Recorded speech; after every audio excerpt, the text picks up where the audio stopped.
हरिओम नमस्ते नारायण जी। एक चोर को इमेजिन करिए जो कहीं पे चोरी करने जा रहा है। क्या वो चोरी करते हुए अपनी वीडियोस बनवाता है?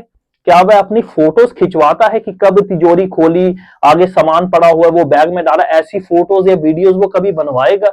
या वो डॉक्यूमेंटेशन ऐसी बनवाएगा कि मैंने कब कब कहां कहां चोरी की है, ताकि उसी से कल उसको खतरा हो जाए? तो ये जो थ्योरी मैं आपके सामने लेकर के आया हूं, इसको अच्छे से अपने दिमाग में डाल लीजिए कि वो तो एक चोर है, परंतु फिर भी वो ऐसी मूर्खता नहीं करेगा। तो आप बताइए, जो इतने बड़े बड़े बिलियनियर, क्या मल्टी बिलियनियर जिन्हें कहा जाता है, क्या वो ऐसा काम करेंगे? उनमें इतनी बुद्धि नहीं होगी? जो इतने पढ़े लिखे हैं, जिनकी इतनी बड़ी बड़ी कंपनीज है, उनको नहीं पता है किस चीज की फोटोज खिंचवानी है, किस चीज की वीडियोस बनानी है, डॉक्यूमेंटेशन करवानी है, नहीं करवानी है? बड़े सारे लोग ये भी कह सकते हैं कि भाई वो तो सीसीटीवी की फुटेजेस होंगी। सीसीटीवी की फुटेजेस में और नॉर्मल फोटोज में जो खुद खींची गई हो या खिंचवाई गई हो, उन वीडियोस में जमीन आसमान का फर्क होता है। सीसीटीवी की फुटेजेस आपने भी देखी हैं, हमने भी देखी हैं। तो इतना बेवकूफ कोई नहीं है जो सामने कैमरा लेकर के अपनी वीडियोस और फोटोज बनवाए। मैं ये चीज आपको इसलिए बता रहा हूं क्योंकि ये चीज किसी के ध्यान में नहीं आती है।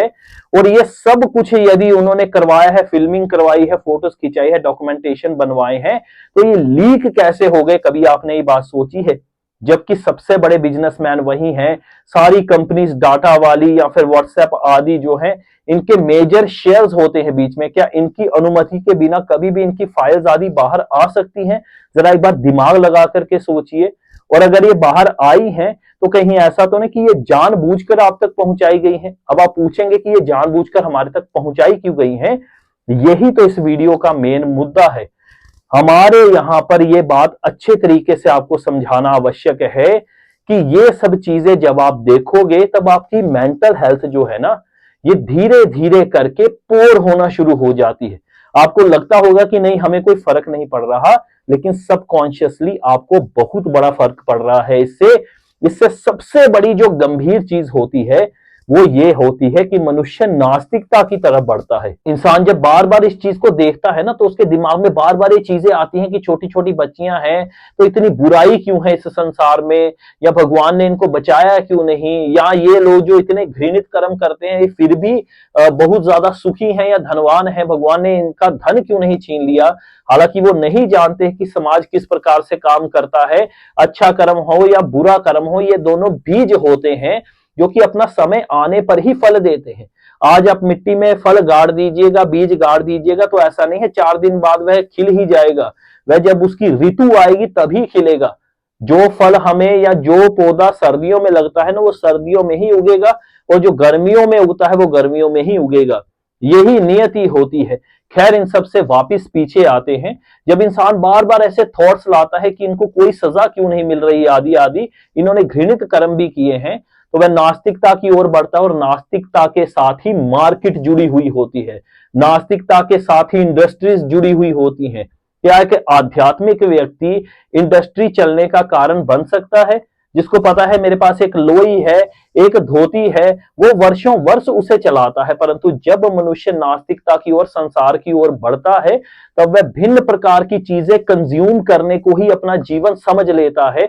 इसके साथ इंडस्ट्री जुड़ी हुई होती है। जरा सोचकर देखिए, meat, leather, jewellery, high end watches, fashion industry, gambling, beauty industry, luxury automobiles, private jets, expensive hotels, software industry, real estate, और फिर इन्हीं भोगों के फलस्वरूप हॉस्पिटल, मेडिकल इंडस्ट्रीज आदि आदि, billions and billion of dollar की इंडस्ट्री क्या सरवाइव भी कर सकती है भक्तों के ऊपर डिपेंड होकर? इसीलिए ये नास्तिकता जरूरी है। फैक्ट्स मैंने आपको बता दिए हैं, विचार आप करिए। मैं चाहूंगा आप इसके ऊपर जरूर गौर करिएगा। और दूसरी बात होती है कि समाज की मेंटल हेल्थ को खराब करना। और जब मेंटल हेल्थ खराब होती है इंसान की, तो उससे ये लोग उसे काबू करने में बहुत ही मदद प्राप्त करते हैं। अब ये होता कैसे है, एक एग्जांपल से मैं आपको समझाता हूं। जो एग्जाम्पल मैं आपको देने वाला हूं, वो बड़ी दुखद कर देने वाली है, परंतु फिर भी मुझे बोलना पड़ रहा है। इसके लिए मैं पहले ही क्षमा प्रार्थी हूं आप सबसे। हम देखते हैं दिन में हमें कई बार 20-20, 30-30 ऐसी खबरें मिल जाती हैं इंस्टाग्राम स्क्रॉल करते हो, यूट्यूब आदि पर, कि किसी बच्चे का दुष्कर्म हो गया है, किसी बच्ची के साथ कोई गलत काम हो गया है। धीरे धीरे करके अब ये खबरें हमारे लिए बड़ी नॉर्मल हो रही हैं। हालांकि मैं फिर कान पकड़ के इसके लिए आपसे क्षमा मांगता हूं, परंतु ये सच हो रहा है कि नहीं? ये इतनी बड़ी, इतनी घृणापूर्वक चीज है कि हम अपने घर की बच्चियों या बहनों के बारे में सोच भी नहीं सकते, परंतु फिर भी ये समाज में बहुत ज्यादा नॉर्मल हो रही हैं। कुछ ऐसी न्यूज भी होती जिनको हम स्किप ही कर देते हैं, स्टोरी तक पे नहीं लगाते हैं। क्यों हो रहा है ये ऐसा? क्योंकि दिन भर, यानी बार बार जब ये चीजें आपको दिखेंगी ना, तो ये नॉर्मलाइज हो जाएंगी। हमारी सोसाइटी में किसी वक्त गौ मांस कितना बड़ा पाप, जघन्य पाप माना जाता था, आज माना जाता है क्या? आज तो लोग ये कह देते कि हाँ भाई उसकी मर्जी है, उसको खाना है खाए।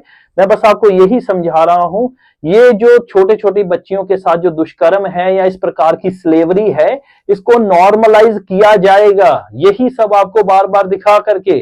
और आपको लगेगा कि नहीं ऐसा तो होता ही नहीं है।